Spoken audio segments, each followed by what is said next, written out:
Wrestling Pulse, alongside my partner Quad. I am J-Man. This edition of the Pulse. You guys are our Pulse Topix show. It's pretty much going to be just a bunch of WWE stuff, as you can see by the title. Again, not really too much. Only noteworthy thing. Again, don't have the channel for TNA. If I did, probably still wouldn't watch it. Quaddy does. He can't watch it because no, my DVR won't record it. It just won't record it. It's like, nope, you don't want to watch that. So like just, I tried to record one of those shows. It was like a Saturday where the redid. Yeah, whatever shit. And like I went to find out, and it said recorded, and it wasn't there. Just didn't work. Ring of Honor, yeah, good. We still watch it on a week-to-week basis, definitely. We'll actually be going to a show in Collinsville, which is the closest show they do for St. Louis. Collinsville, Illinois, which is only like an hour and a half away or so. In the beginning of June, which will be like the road to Best in the World. So looking forward to that. We have the road to our birthday. Road to both of our birthdays. What? Yeah. So front row seats for that. So really looking forward to that. Hopefully come see us. Good. Yeah. So if you're going to that show, we'll be in front row, and I'm sure we'll be easy to find. That fat joke? We'll be the guys causing havoc and shit for as much as two people can possibly do.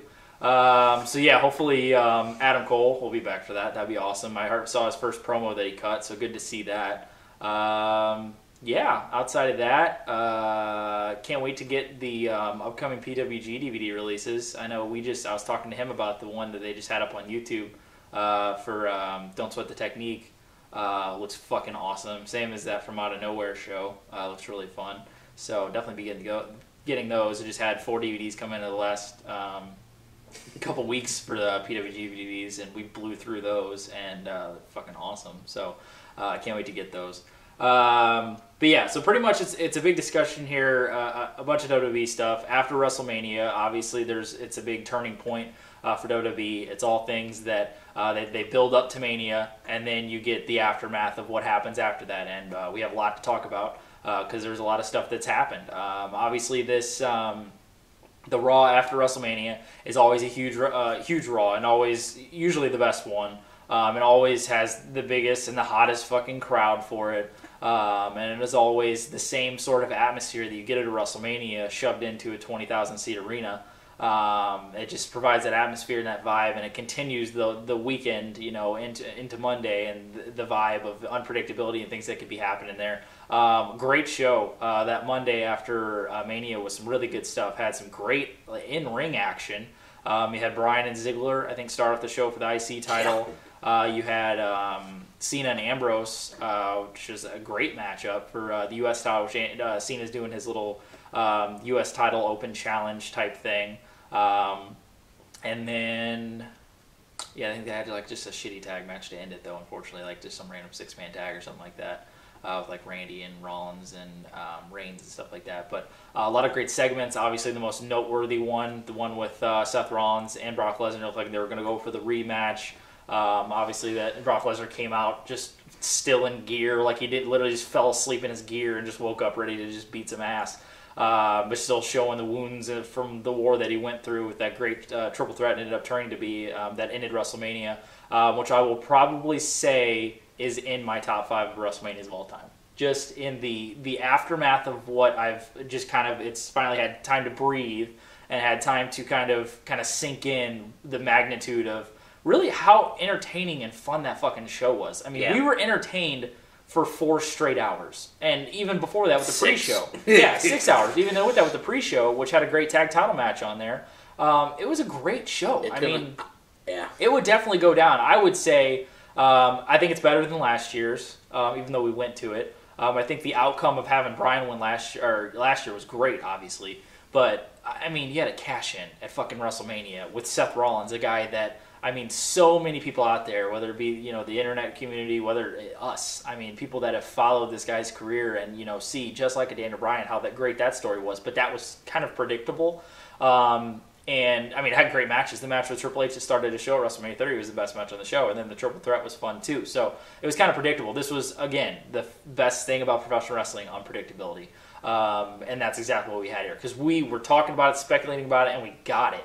and we still were shocked by it. I mean, like I said, this is probably the most we've marked out possibly ever with all of us down here. I remember the Del Rio Rumble win. We really freaked out about that because that was really fun, and there were some times where we were actually at live shows that we probably, freaked Robert out. was Batista. Did he? Yeah, he yelled Batista. Did he? It's going to take, like we talked about in pre-production, playing video games. Whooping some wild ass. Yeah. I'm going to have to rewatch it.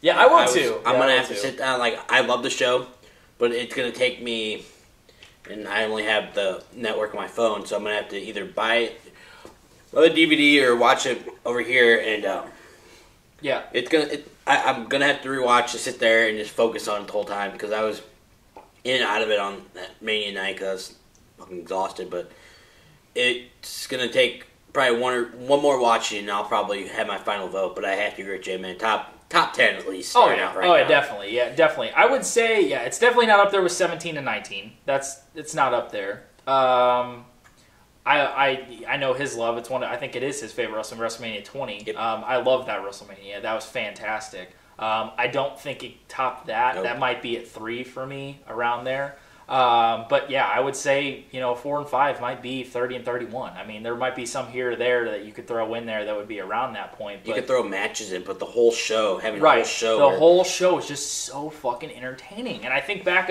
and really a way to kind of judge that, because some might say, like, how could you think that all off the top of your head and just be like, oh, that's the top 5? Like, if you just think of years past of the ones that you were just like, no, like you're feeling like not feeling that. Because I mean, you went through the ones like 29, which were terrible, and 27, which was fucking atrocious, and 26, which had great moments. A lot of them had great moments. I mean, you had 29, obviously with Punk and Taker was outstanding, and 26 you had the retirement of Shawn Michaels, but you stacked a lot of those things up to like what you get with something like this, where you had just Rollins and Randy, which was a great match, and just a dream match as far as pairing two together. A Wyatt and Taker matchup, which didn't have a great overall match, but you still got the meeting of the characters. Sting. Yeah, Tripp and Sting, which ended up being entertaining as hell. Not match quality, but just entertaining as hell. They had the segment with Rock and Tripp and Steph and Ronda Rousey. That was great. And that's something that you're going to look back upon as far as Ronda Rousey is one of the biggest names, in sports of this era. Because, I mean, as a woman, the dominance she has, you look back upon that. And, what else am I forgetting? Rusev and Cena, which was quality. Yeah. That was good. The chick match was a chick match. You didn't have terrible celebrities in there, of an afterthought type thing. And then what else am I forgetting? I mean, there's got to be something else on there. Oh, the ladder match. Yeah. The IC title, which is a great start to the show. Yeah, so I mean, it was top to bottom was a great show. I mean, I would say definitely, over the past years, you look at the good ones.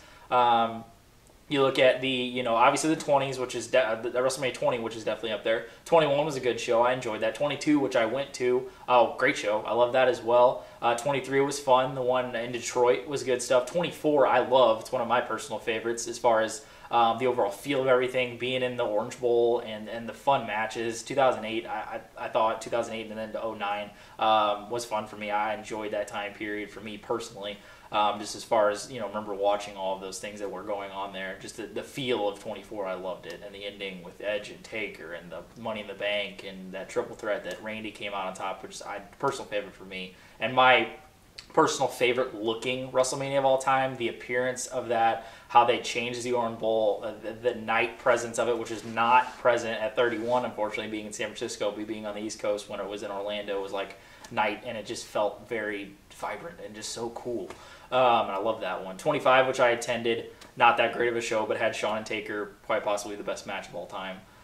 26, the retirement of Shawn, So, I mean, you look at a lot of the moments, but this one, top to bottom, I mean, was easily, in my opinion, top 7, quite possibly top 5 WrestleManias all time. So, after that, you have to follow up with a great Raw, and they did that here. I thoroughly enjoyed everything they did. The segments, which again, the segment that we were trying to talk about, we got sidetracked there, with Lesnar coming out there and just started destroying everyone possible. Like everyone around him. When Steph come out and or Rollins came out and said, we're not doing this match, and he snuck away and just beat the shit out of cameramen. They got onto the announcers and fucking F5 Michael Cole, which was awesome. And obviously that full-fledged we're turning Brock Lesnar face, and you had him come out there and you had a dueling promo with Heyman and Stephanie. Obviously, that's just cementing, we're trying to just turn Brock into just that badass that everybody enjoys to watch, which is what he always has been. But now we're getting the character version of, we're going to have him just be the badass that beats the shit out of, everybody we want to see beat the shit out of. So yeah, I think that was great. It's doing the, indefinite suspension, obviously, just set up for something down the road. Towards SummerSlam, probably see him in, June or July or something like that to set something up with probably Rollins or who else is in the title picture? Or July, where we're going. Oh, yeah, which, by the way, we're going to Battleground in July. A lot of shit coming towards St. Louis for some reason. Then there was word, we just got tickets to Battleground, so we'll have everybody there for that. I don't know what we're going to be doing for videos-wise. If I'm off Monday, who knows what we could do. Because normally, if not, it's just go home, go to bed. But, yeah, going to that. And then we got word that possibly next February, Fastlane's going to be here. And we're already talking about going to WrestleMania next year, too. So it's like, holy fuck, like, just so much shit. And we went a span of, 6 years without even having, a show. Not even a pay-per-view, a fucking show. We didn't have one. And now we're getting 3 pay-per-views in, a fucking year and a half. It's nuts. So good stuff. Finally recognizing the vibrant and the wrestling history that is St. Louis, which is one of the most historic wrestling cities in all of the country, bar none. I wouldn't say wrestling crowd, obviously, but I would say wrestling historical cities. So I think that's good that they're finally capitalizing on that. So great to see that. So hopefully, yeah, something around July that we could get. Hopefully there'll be a fun show leading into SummerSlam that we can hope for, attending it. Yeah, great way to have Brock come off as that face, come off as the badass that he is, and that they continue to do. Get him out of the way for a couple months, and then bring him back in. That worked out perfectly, and went straight into what you can continue with, which is a fresh, new thing with Rollins and Randy going into the title scene and what we're going to be getting in Extreme Rules. So I thought that they transitioned that beautifully. And really got Lesnar out of the way properly and set up Rollins and Randy really well. I think the way they set it up with Lesnar coming out and the flipping shit, which was brilliant the way they did it. Right. And I have to agree with J-Man on this, where they set up where he's just going to be a hard ass. And that's how Lesnar's been forever in my mind. Yeah. But having Rollins and Randy again is just, you can never go wrong with it. Right. And I'm just hoping they don't do some stupid shenanigans where they add Reigns, or they do something stupid where Reigns never got pinned, or did he did. Reigns did got Reigns, yeah. That's why again that match turned out so perfectly, because you had everybody come out perfect the exact way you were doing that. But you could just have these two go for a minute, right, and just see what we can get out of that, because they realized that show or match at Mania was just spot on. So right. We'll see what the future comes out of it. But I see Lesnar back at SummerSlam, if not before, and have a little match with Rollins. Or which would be great. I think a one-on-one with Rollins and Lesnar would be nuts. I think that would be great. Some other big things. Have to put a gimmick on it, though, but just... Right, yeah. Which is another thing with the Extreme Rules. They haven't had any gimmicks placed on any of the matches yet, so it's still yet to be determined on a lot of those things. But a lot of those could be crucial as far as the gimmicks that they put on them, because you kind of pigeonhole yourself with a lot of the talent that you put in those matches. So definitely need to make the right decisions on those. Obviously, another big thing that happened on that was the return of Sheamus. Just looking like a bag of ridiculousness. Just with that fucking mohawk, the fucking little dreadlock things on his fucking beard. And obviously the predictable heel turn with that appearance and look. Turning and taking out everybody in the IC title picture, Barrett and Bryan and Ziggler. Yeah, I mean, it's good to see him heel. It's something fresh for Sheamus. I think that's the best way you could have Sheamus. I think he pulls it off well. And as far as and it's great to see a good worker back. As far as somebody who could get in there and put on some good effort. My dad actually made mention. It looks like he's a little bit out of shape. I mean, it kind of looks like he packed on a few. Yeah. Which is kind of. I mean, usually you look at a guy like Sheamus, which obviously he's still in shape, but a little bit out of what we normally see for a Sheamus. So obviously that injury, not being able to kind of keep in as good a shape that we normally see him in, but I'm sure that'll get back in tune, getting back in there in the ring and realizing things he's going to have to kind of build on. But yeah, looking like we were seeing something possibly setting up with Sheamus and Ziggler, possibly going to Extreme Rules. It hasn't been announced yet. We had the announcement of the IC title match with Barrett and Bryan. Kind of unfortunate. I was hoping for something like a triple threat 4-way type thing maybe. But I think you could get in there and you could have Barrett and Bryan. They've had good matches in the past when Bryan first started out in WWE. So I think they could have some good stuff here. Again, you put a match that you could kind of center Bryan around, maybe a 2 out of 3 falls, submission, something like that, where you can kind of focus on Bryan's strengths to hide away Barrett's weaknesses and capitalize on the best asset you have there, which is a Bryan, obviously. So that could be some good stuff. With that, you also have the history of the Nexus and all that with Bryan and Wade Barrett, so you could build on something off this. True. But of course, WWE's biggest thing when it comes to feuds is not playing off anything in the past and not building stories with what you already have set up there because they're fucking stupid and 5-year-olds that can't hold on to. That's a whole other discussion. But like Jamin said, No, you're fine. There's ways you could add Sheamus and Dolph into this match. True. But like with Sheamus being so out of shape and Barrett just being the hard fighter he is, having Ziggler and Bryan can only carry so much weight. Right. And that's not a weight joke on Sheamus. No, it's not. It's not. I don't think we could sit here and make fun of fucking out of shape bastard. Fucking fat fuck. God damn, get in shape. Get in the gym, go back bitch. To the IWR and see how we could barely all fit. Just fit in here. Let's see what else we could talk about here. Sting, obviously coming off his loss against Triple H at WrestleMania. He wasn't on the main show. Reason being, obviously, with how hot that crowd was, they didn't want to hear the obvious setup on television to maybe viewers that... I'm trying to think of how to word this. I think it was a smart call putting it on the post show, even though you would expect it to be on a regular show just to hear Sting what his future entails. But you knew the Undertaker chants were going to come, and you knew the talk of what's going to be happening. And you know WWE doesn't want to get it in your minds too soon. Unless it's Rock and Cena. Unless it's Rock and Cena, something you shouldn't set up a year in advance. Of maybe too soon of what they might have planned in the future. I know Sting and Taker shared the same locker room at WrestleMania. They shared the same flight home out of WrestleMania, going homes, and they supposedly talked a lot about working together, a lot about what they could possibly do. I know there's people out there that don't want to see it. There's people out there who do want to see it. No matter what, it's just pure wrestling dream match history to have these two get in the ring. Doing it at a WrestleMania 32 in Undertaker's home state. If you put the Undertaker in the Hall of Fame and quite possibly Sting in the Hall of Fame, which we will be attending, holy flying fuck, if we end up going to that to have, really the biggest name that's going to the Hall of Fame possibly yet since Shawn Michaels going with the Undertaker. So going in would be the Undertaker next year, which we'll be talking about. So whether you want to see it or not, to me, obviously it's not going to be anything good by any means, but it's just something as far as wrestling history goes and seeing the dream match that everybody's wanted to see since fucking 1996, 1997. So there was that whole discussion as far as that goes. Obviously, that ending segment with Sting on the post show, doing it on the network, all you heard was the Undertaker chants, and I think Renee Young interviewed him asking what does the future hold, and it was just a whole fucking crowd chanting Undertaker. So and he's like, oh, I don't know what's gonna happen. And he had Bo Dallas come out and he just did a Scorpion Death Drop as random as fuck and ended up leaving. So pretty much taking Sting out of the picture if they want to use him in the future. As I know interviews being said before WrestleMania, he said this will probably be his last thing. It'll be his last matchup. Who knows what we see here down the road. I'm sure it'll be the number one discussion going into WrestleMania next year. So, again, that'll be something we'll have to wait on and see, coming into 2016 as far as what goes on with Sting and possibly Undertaker going into WrestleMania 32.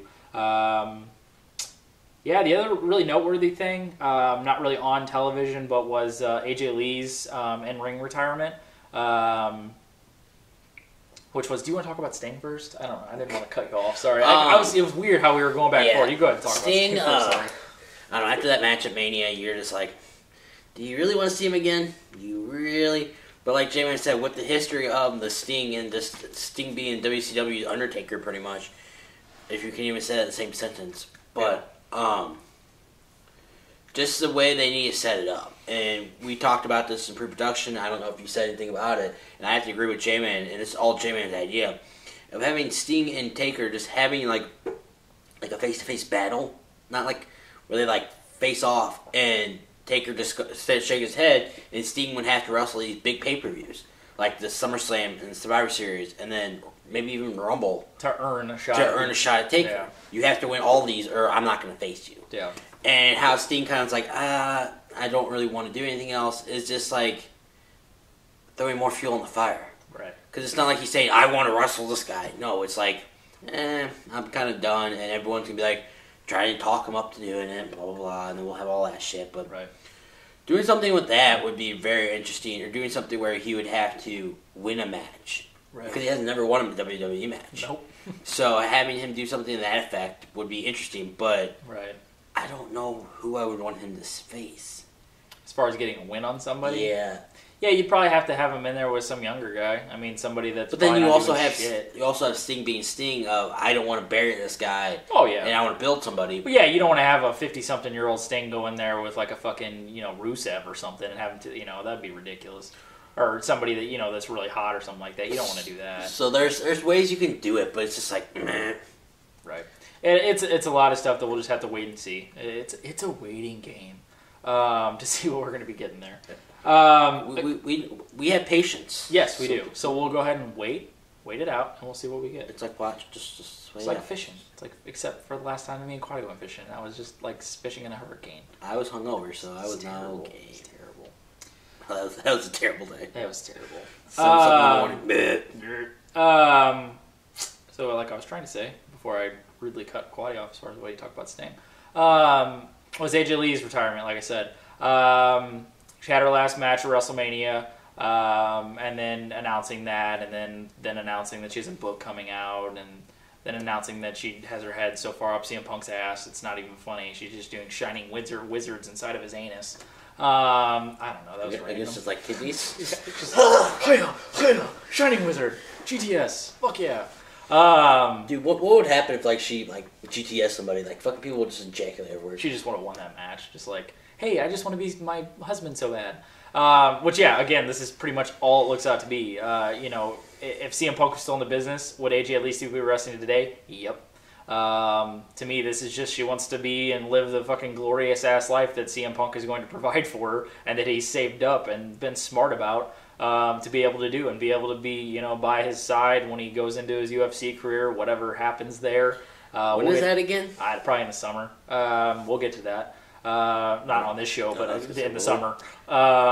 Whatever that ends up going down. Yeah, it just looks to me like she's just probably bored with the product. Well, yeah, I mean, but again, I mean, she's just doing the same thing, her husband would do, and she's just following in his footsteps, which is a lot of the shit that she ends up doing nowadays. And doing a lot of the same type things. So, yeah, I mean, did she have a good career? Yeah, I'd say so. A lot of people overrate her a little bit as far as, especially in ring. I think she is a good worker. Don't get me wrong, by any means, especially in today's, wrestling, women's wrestling world. Yeah, is she a good worker? Absolutely. Are there better workers? Hell yes. Hell yes, there are. So I think a lot of people overrate her abilities. As far as character-wise, yeah, I think she had a good character. I think she was able to play multiple different types of characters. But I think a lot of people with the word coming in, they're just, saying a lot of things with her leaving and all of a sudden overhyping the shit out of her, which I would not say. Would I say she was a good asset to the roster? Absolutely. Is it a bad thing to see her gone? Yeah, I think like I said, I think she's a good asset to this roster, and I think she could work well with different people. I don't think they fully capitalized on what they could have did with her and Paige. I think that could have been some really good stuff. And a lot of the other girls, I'd love to see AJ and a Charlotte, or AJ and a Sasha Banks. I think their styles would have blended perfectly together. So yeah, I mean, it's sad to see her go as far as the women's division go, but it's a pretty predictable move here with the time she took off and then coming back for a little bit and having a little Mania run. So unfortunate as far as the women's division goes, but doesn't break my heart as far as that goes. But yeah, so AJ Lee's in-ring retirement going, but I guess you could still buy her book whenever that comes out. I'm curious to see how thick this book's going to be, because her career wasn't that long. Yeah, like that. It's going to be like a cookbook? She's going to make just like 80 chapters about how she was like just with like 6 different wrestlers in a span of like 5 months or something like that. Her vagina got ran through more than a fucking... whoa, good. Her character's vagina, not her actual vagina. Well, you don't know that. It's true. I really don't, like J-Man said, it's not sad to see her go, it's just more of, it took you that long after Punk left to fucking follow him. Alright. Is she going to start UFC fighting also? She's going to go in there, I'm going to fight Ronda Rousey now. Yeah, and get the fucking ass whooped in like 2 seconds. Or just beat her to shit out of her with her pinky. I don't know. This women's division was somewhat decent, and now it's just like going to Extreme Rules. We have a battle royal, and it's looking. You have to bring somebody up. You have to do it, and I'm gonna just keep beating a dead horse. There's so much talent on the NXT roster, and like we talked about pre-production. You have to bring at least one up. Even if it's a Charlotte, and just having Charlotte come in and just fucking just be a hard ass. I think that'd be awesome, yeah. And that'd be the smartest thing you could do when you lose a good wrestler. Bring somebody new up that could fill the spot. Right. It's not going to fill the crazy psychotic you can do with an AJ, but you can do come in like a fucking Ric Flair, and just having Charlotte just jet flying, just stealing. Well, just basically be the new version of a Trish Stratus. You could work on the character and stuff like that alone, but be as far as a good worker goes, which I think she surpasses Trish in. And definitely will when she progresses even more, because she's very earlier in her career, and she's very talented with how early she is in her career. So she has so much room to improve as far as that goes. But as far as just a natural fucking athlete, reminds me so much of Michelle McCool. It's ridiculous. As far as just being an athletic woman, she looks like she could go out and play like different sports as soon as she walks out. It doesn't matter what she can do. She just has that athletic look. She's not the diva. She's not the Barbie doll, don't touch me or I'll break type thing. She could take some punishment, and she could get in there with the best of them, and she could hold her own. It's more don't touch me or I'll break you. Yeah, don't touch me or I'll break you, because that's basically what it feels like. But like with Charlotte, she's so athletic. Like Jamie was saying, there's so much you could do with her, and you don't have to really worry about the mic talk. No. Because some of these girls will either be really good with the mic and crappy in the ring, right, or really good in the ring and on the mic. Yeah. So we'll see what happens. It being, I believe it's London tomorrow. Oh, what is it? I hate those, the taped ones. I don't know if it's taped. I think maybe... No, it can't be live. It'll be taped tomorrow afternoon then. They do it always after every WrestleMania. I forgot it was coming up. So, it may be Paige winning it. Yeah, shit. Never know. Could be, yeah. Just having that out crowd, but... Paige, yeah. They should capitalize on that. That'd be good. Who knows? We don't know. We don't fucking know shit. Yeah, who knows? We'll see what happens with it. I'm just trying to speed through this to play hockey. Exactly. Got some fucking... Who do we got? Nashville to beat now. Yeah, boy! But one thing we did not see as far as WrestleMania carryover goes was anything with Bray Wyatt or The Undertaker. Obviously, Bray Wyatt suffering another loss. Big loss. Lost in a match. It really wasn't lost. Well, true. We'll get to it. Lost the match to The Undertaker. Didn't see him. You held him off, and now we see him back. He had his first match back this past SmackDown against Eric Rowan.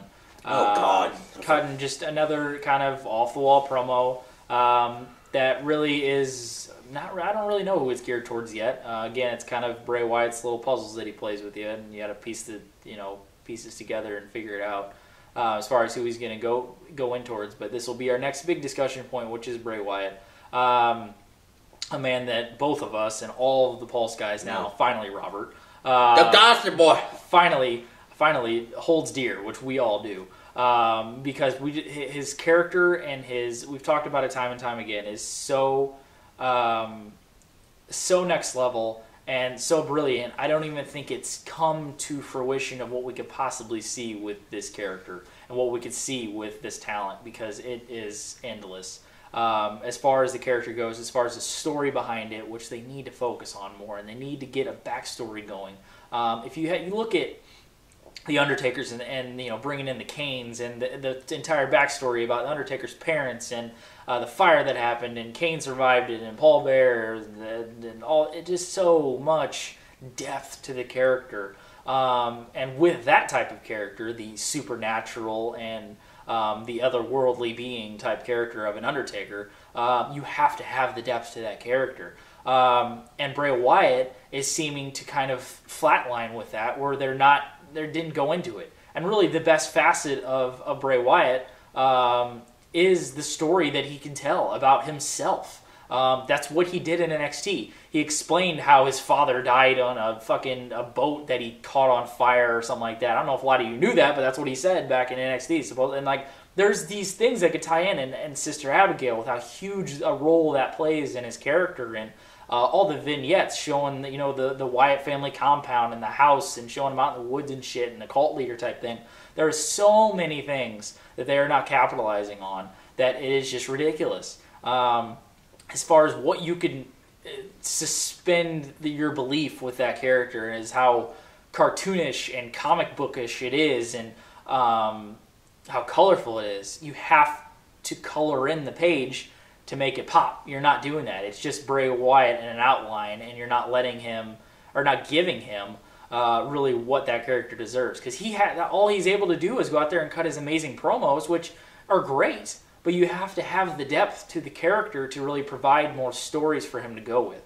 And I just don't feel like they're giving that to him. I feel like it's a lot of terrible writing, whether it comes with, the creative crew not giving him, the room to really... Because if it was up to Bray Wyatt, I think he could tell the story perfectly. I think he could come up with something great for whatever, his character was bred with. But creative doesn't want to do that. I don't know whether it's not, they're obviously geared towards more children. They don't want to dive too deep into too much, obviously things that could be, the demented and dark type things. But they're great. And if you look at cartoons and shit nowadays, there's that fucking... not nowadays, but anytime. There's those dark characters even with kid cartoons. Go back and watch Little fucking Mermaid. The chick that was in the fucking sea and with the fucking shit and taking over? That shit was nuts. For a kid, that shit's awesome. We're just thinking oh my god, she's so fucking creepy and shit like that. That is cool. I don't give a shit who you are, how old you are.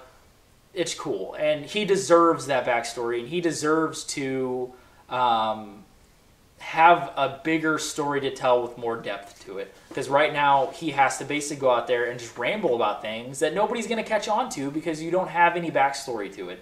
So that would be my biggest please. Give him the depth of character that he deserves. Because he can't do it all by himself if you're not allowing him to do it. Because he could do it all by himself if you would allow him to do it. But if you're going to do that, give him what he deserves to do. Because, he's going with nothing here. He built that entire Undertaker program and went into the match by himself, and he did a great job of it. For a guy that's a relative newcomer, especially with his character, he did a fantastic job of building that all by himself, and there are very few men in the business that can do that, and he did it great.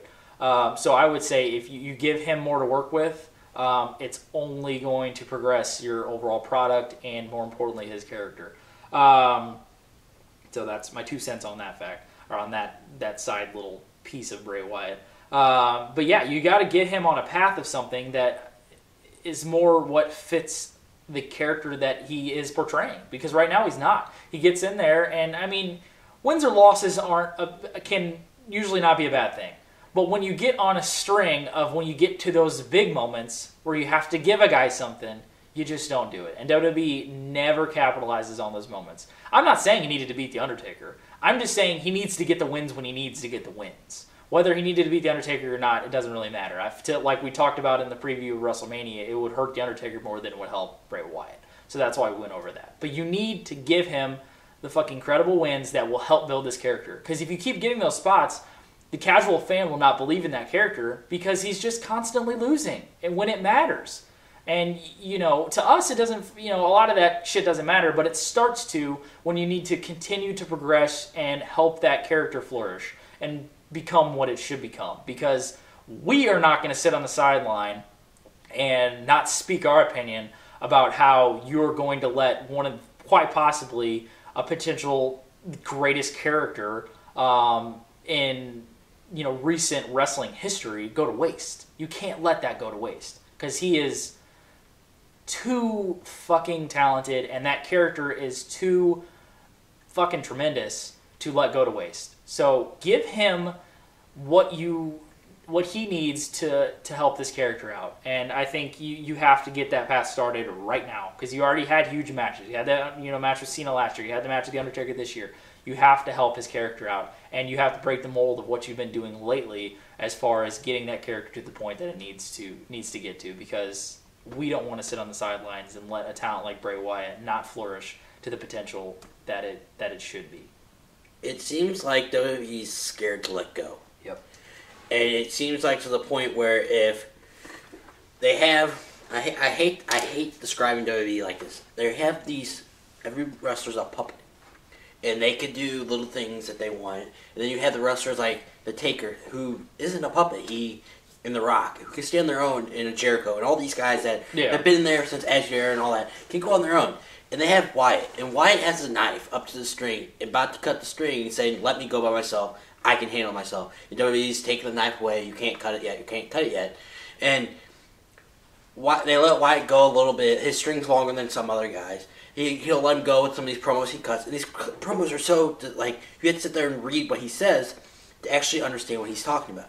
And that is more of what I'm kind of liking in Wyatt's character is what the fuck did you just say? Right. And he doesn't use, like, big words. He uses words that people don't use often. And then he get, like, with this promo this past week, it feels like it was, like, more towards, like, a Taker. But then you can be like, oh, it's towards Roman Reigns or a Big Show or somebody, like, some other folk. And then, like, with this character, not knowing a whole lot behind him is a good thing and a bad thing. Yeah. Because you could have these people, like, where you know, like you said with the Taker, where you know his whole family history. Like, why it's like you have Sister Abigail and Dad. What about the mom? And then you question, like, about that. And it's more of a, why I have to follow what Wyatt's talking about. But then you have guys who are just like, Wyatt, I don't know a lot about him.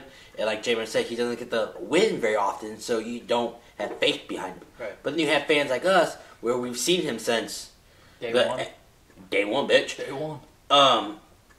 Where we followed him and we're like, what the fuck's this guy doing? And then we watched him on NXT, and then we watched him flourish in WWE coming up with the Wyatt family, and then they had the great feud with the Shield, and then the Wyatt family kind of wasn't there anymore. Right. So if you do something with him, I think you have to, we talked about this before, you have to do the cult following. Yes. You have to have him not like, almost like the Straight Edge Society. Right. Where you have a couple people there, and then you have more people like join, but not like a NWO, like everybody and their mothers in the Wyatt family. Yeah. Something like a DX size. Right. Where you could have him come in, and then it's going to take away from the champion or the face of like the company and the Rollins and the Cena's and all that. But you have to have a dark side to every company. Yeah. And any company that was good had a dark side. Back in Edge here, you had the Triple H and the Rocks and all them. Then you had the Undertakers and the Kanes and the Mankind and the guys like that, where you could follow them for older people. But then you have the kid-friendly face type. Right. And if you do this, have like a cult following and have him go after the title against Rollins, how genius would that be? Yep. Have him face Orton, and then just have the lights go out and just have the ring follow like NXT people. You can have just have guys come up with him and just have Wyatt be like the mouthpiece and be like, these are my followers. This is what I'm going to talk about. This is the Buzzards. Yeah. And just have them all beat down that match and just end it with that. Yep. How sick would that be to end a pay-per-view on a beatdown? Yep. Not a Raw like Nexus did. Have a pay-per-view end with a beatdown. Right. Yeah, a lot along the lines of what he did at Hell in a Cell. Bingo. Yeah, like a lot along like what he did at Hell in a Cell with Ambrose. Yeah, I think that was a big thing that I didn't touch on was the entire the biggest idea behind the start of Bray Wyatt's character was the fact that he is a fucking cult leader. He's a modern day fucking Charles Manson. Like, that's what he is. That's his character. I mean, that's the antithesis of the idea of Bray Wyatt. He is a fucking backwoods, badass, fucking bearded up cult leader that if anybody's watched any shows or TV shows or movies and shit, everyone finds that shit intriguing because it's just different and it's just stuff that you don't know about and you're scared about or you're like you want to know more. Like you're just like, god damn, that shit's fucking intriguing. You watch The Following and fucking the cult that's going on that happens in that show that started out, and like that shit's fucking fun. Like it's just entertaining as hell and like it's all get out, and it's badass. And to have a cult, you can't have one fucking person. You have to have that. And WWE's never, like you said, the Straight Edge Society, that's the only other thing they've had with that. And it was very light, and it was very, it was badass because Punk made it, he wrote out that entire script of the Straight Edge Society for like 6 months of television. That's called somebody we fucking miss in the wrestling business because somebody that cares about their fucking character that much. He wrote out the Straight Edge Society, went on, if you see in Punk's DVD, went on to Vince, threw the script down. This is what I'm doing for the next 6 months. You got me, cornered away over in SmackDown. This is what I'm going to do. You have to have a Bray Wyatt step up like that. I know he's a guy that would do that, but he probably doesn't want to ruffle any feathers. He doesn't want to get into the, where he's just going to be totally sidetracked because he's had huge matches and, things to do. starting on his career, so he doesn't want to rustle feathers. And that was something that was talked about just recently with another thing that happened recently was the podcast with Chris Jericho and John Cena, which we'll have to touch on some point in this show. Well, I guess we'll just do it now. I have not watched it. He talked a lot about different things, but one of the big things that he talked about was the fact that young guys are scared to take risks. They're scared to take chances because they don't want to ruffle any feathers. They don't want to lose their spot because they know, like we know, WWE is the only game in town. Whether you believe it or not, they're the only game in town as far as, the pinnacle of professional wrestling. It's WWE, and they don't want to ruffle any feathers. They don't want to lose their little spot they have. Everyone's scared to take chances. And you have a lot of guys that if they took chances, this product would fucking skyrocket to the moon because there's so much untapped potential that we know about that is just glass ceiling is just banging them down. And they just need to break that shit fucking open, Hulk smash that motherfucker. You know who you look like? What's up? Roman Reigns right there, guy? Yeah, those kind of, I'm not stroking my fucking, like fucking making my forearm ejaculate. But then okay, go ahead. No, you're fine. But there's just so much, like Cena said, and I absolutely believe it. There are a lot of guys that are just too scared to take risks in modern day WWE right now because they don't want to lose their little spot that they have, and they'll think, well, eventually we'll move up and we'll see what happens. CM Punk proved the fact that you could be the best and you could be in there, and they will not give you your opportunity, and they will blatantly tell you that you will, and they will blatantly not give it to you. You have to take your own chances. But then also with that glass ceiling thing is you have guys that are skyrocketed on top of the glass ceilings where you have to break them down. And I think that's what happened at WrestleMania with Roman Reigns. Right. They finally realized that, what the fuck were we thinking? Right. Okay, he's Rock's cousin and Uso's fucking... He's so pretty. We have to put him in that spot. You can't talk. You can't fucking wrestle. You have fucking 3 moves to do. Yeah. The only person that can actually pull that off is John Cena. Is because he has a fucking idea of what to do. He has a respect level and he brings the moment. And he has respect level for the people that came before him. Right. Roman Reigns is like, I'm here to fuck everything up. Fucking just... No, nobody really...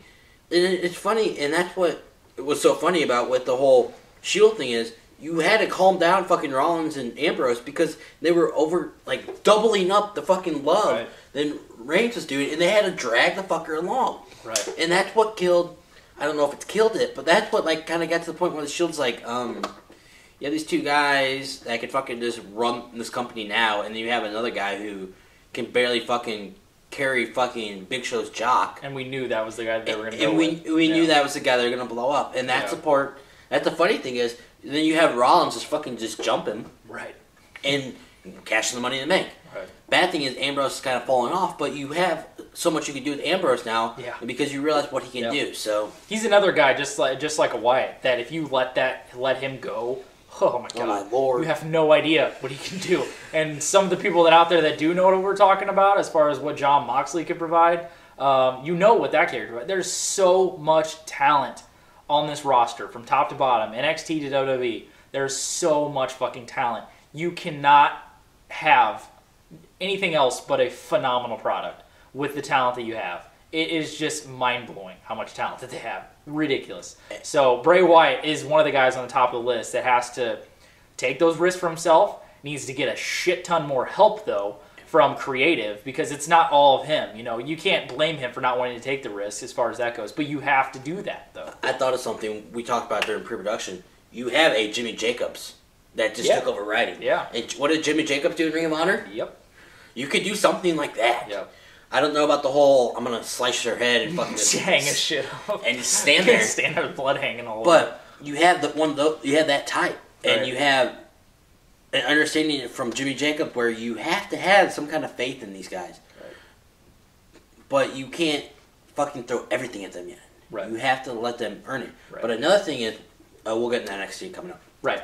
Yeah, and that's a big thing, which we'll talk about Jimmy Jacobs and that, too. But yeah, another little quick side note away from Wyatt for a second. In that interview with John Cena, the podcast with Jericho, which is pretty entertaining. You should check it out. I think Jericho did a good job, asked a lot of good questions. He made mention a lot of the younger guys like we were talking about and wanted to take more risks, stuff like that. One big thing that he mentioned, which was towards the end, which was Jericho asked me if there was ever a discussion or ever was any time that he was going to turn heel. And he said there was. Around the time when he was feuding with The Rock, between WrestleMania 28 and 29, either before that, after that, in the middle, who knows. probably going into 29, I would think, or a little after 28. That there was a lot of discussion, so much so that he went out, got new ring gear, and recorded new entrance music. So, and then it ended up not going anywhere, and they showed some Make-A-Wish kid, and he's like, that's right there, well, we can't do it, and that's a total bullshit lie, but, yeah, so that was another intriguing part, but check that out, but, definitely, very close to our hearts is the Bray Wyatt, his character, and the progression of that character, the story behind it, that we want to hear more of. I remember first watching NXT when he was running that character, and he was explaining his backstory, explaining that, which he did some of in the beginning of WWE, but they just stopped off with it. It was a constant thing when it comes to people like The Undertaker. That story kept evolving. He was that character for, let me think, 7 years before Kane came in, and then they added that whole entire layer to his character, and they explained the death of his family and his brother and Paul Bear and all that kind of stuff, and explained all that stuff. So there's so much depth that had years of building upon, but you could have guys get lost if you don't build upon it now. And that's something that could happen to Bray Wyatt, and we do not want to see that fucking happen because there is just too much talent there and too much potential. So hopefully they could get that on track and get that character to the fucking plateau that it deserves. I have a feeling here in a year, right after WrestleMania 32, we will see Bray Wyatt with the title.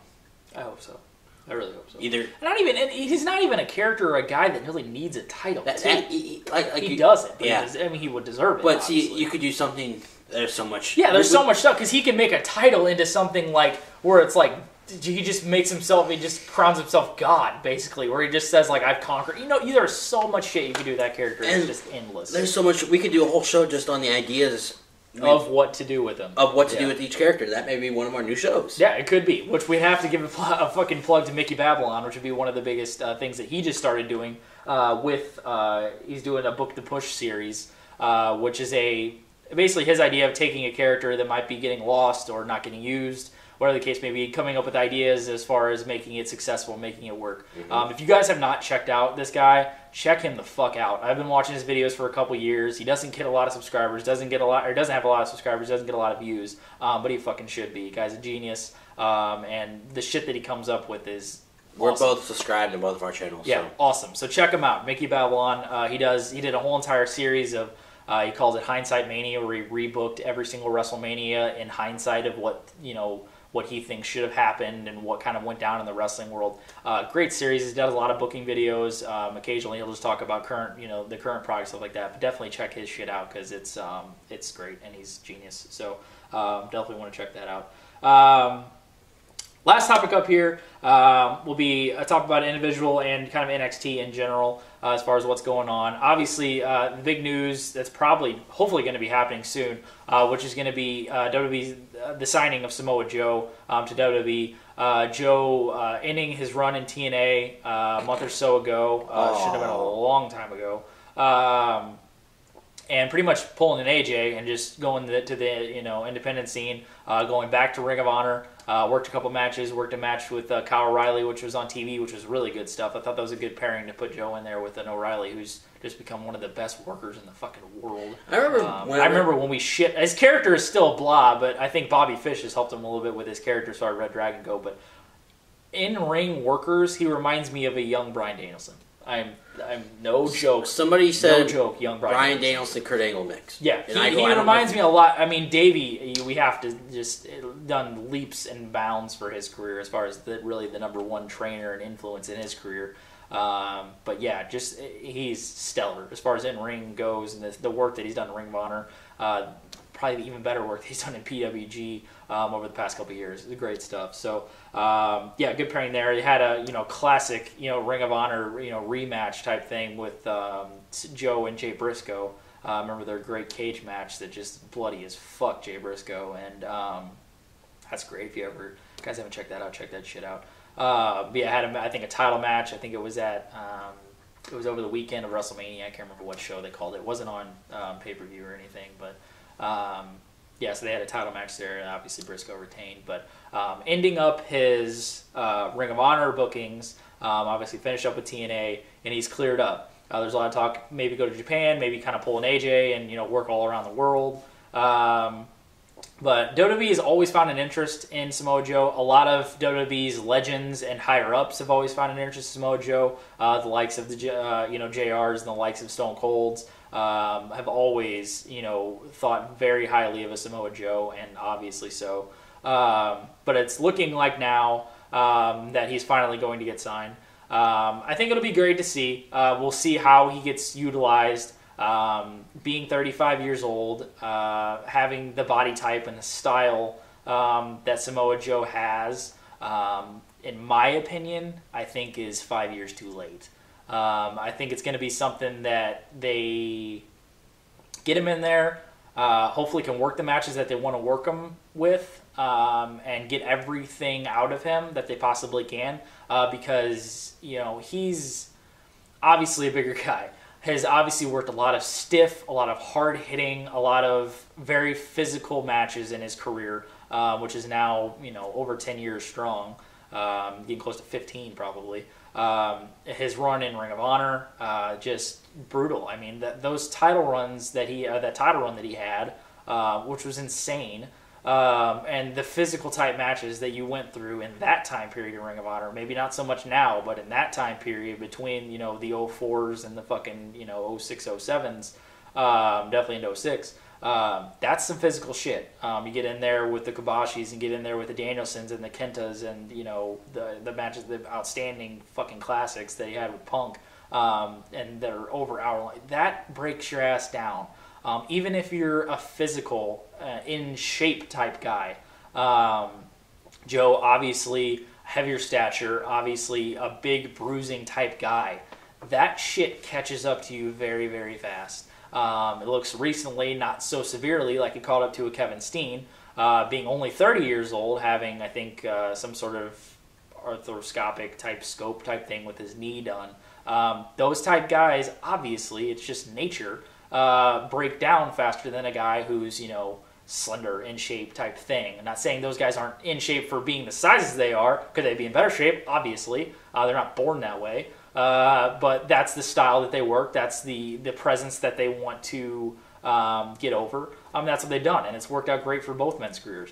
But yeah, do I think it's a great signing? Absolutely. It's a guy that definitely deserves to be on that plateau, but again, to me, I think deserved it long before this, and maybe should have happened before he re-signed back with TNA probably however long ago and went wasted for the last fucking 5 to 6, 7, let me think when he really was relevant, back in 09? So we're talking 6 fucking years?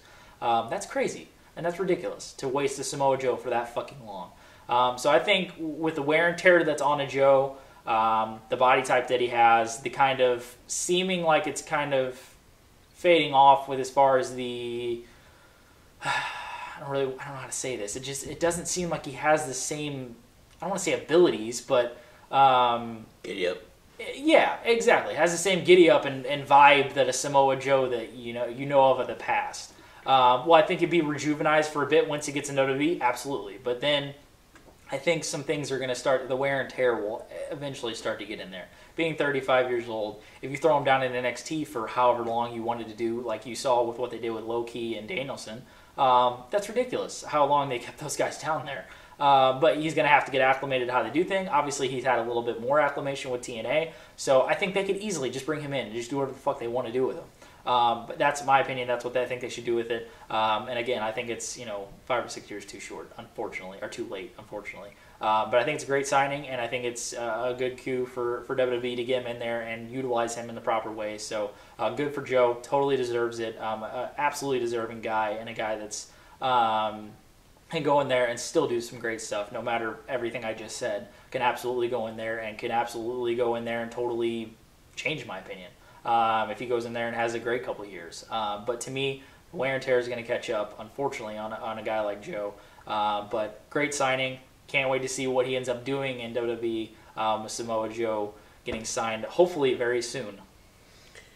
You know how when all these Indies guys got signed and everybody was debating on what we can do with all these Indies guys, like the Finn Balor, the Kevin Steen, El Generico, Tommy, you have all these guys coming up. You have Adrian Neville, you could still use in this. I believe they bring Joe in. Have Joe, like, not necessarily like a mouthpiece, but the blunt force behind this group. And just have him come in and then destroy WWE. God, that'd be nuts. It'd be like Nexus never existed because there's so much more talent. Nexus 2. You could do something with a name. Right. And then, like, if we follow my mindset of the Bray Wyatt and have the cult follow them. Right. And then we could have the modern day version of DX versus Rock's group. Okay, drop on. Oh, Corporation. Doing something with that. Right. And then you could have Triple H behind the new NXT group. Because that would be the new corporation. And then have the Triple H be the Vince. And then you have all these guys that can come in and just fucking just reign. And then you have the Seth Rollins be the fucking face of it. With the title, yeah. And he'll have the title. And then you could have like the Joe and Finn Balor be a tag team. And then you could have the... Joe and Steen. Joe and Steen. You could have the... It's called Don't Fuck With Us. Yeah. You could have so much shit. And you could have the El Generico be the fucking IC, go to IC. Or have El Generico and Daniel Bryan. Like, my mind's about to be blown right here because just all the shit you could do with this. That's when you start to realize how much talent is on this fucking roster. But then you have that as be a plan A. And then there's always a plan B. Right. And a plan B would have him come in, wrestle a few matches, and then go down to training in NXT. Work with the Sarah Del Rey. Have those two be the fucking training of NXT. Right. And then you wouldn't have shit come up. You wouldn't have the fucking Adam Rose's, the A-Train, the fucking shit that comes up. A-Trains? Or what do they call him? Who? Who are you talking about? The dude, Albert. Yeah, that's A-Train. I know, but wasn't he recently in? Oh, Tensai? There you go. Tensai, that was a while ago. That's alright. Then you have these guys that you could learn the fucking art of wrestling, and then you don't have to worry about. Okay, you have the high flyers and the cruiserweights and the ICs and the fucking small guys, but then you have these big guys that come in. Fucking, we just re-signed Greg Khali. Oh god. You could do something with that. You could have like fucking matches where it's not all wrestled. Right. I'm gonna talk to you as loud as I can. We can learn shit from these guys. Where Samoa Joe's been wrestling for fucking probably 15 years. Yep. And then he's wrestled all around the world, so he knows all these styles. Right. And you can have like a Samoa Joe work with somebody that just got signed that's not like the best in-ring ability, and they'll have the best ring in ability. Yeah. There you go. And do something where he can work on a character, work on matches, and just come in and work with these guys behind the scenes. Right. And that's what Samoa Joe probably going to end up doing anyway. Right. Like a coach. So. Right.